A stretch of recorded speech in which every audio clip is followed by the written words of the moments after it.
Hi ladies, మీకు కూడా sun screen apply చేసిన వెంటనే సెట్ అవుతుందా? అయితే న్యూట్రిగ్లో వల్ల సన్ స్క్రీన్ SPF 60 PA++++ని యూస్ చేయండి. ఈ sunscreen sweat resistant and hyaluronic based sunscreen స్కిన్ని హైడ్రేటెడ్గా ఉంచుతుంది. అంతేకాకుండా క్విక్లీ డ్రై అయిపోతుందండి. No white cast for all skin type. ఇది రీసెంట్గా మార్కెట్లోకి వచ్చిందండి.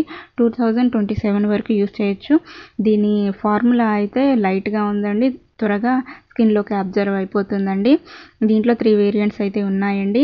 ఇంట్రెస్ట్ ఉన్న వాళ్ళు గో అండ్ గ్రాబ్ ఇట్ అండి. For more details comment below and subscribe to my channel Pinky vlogs.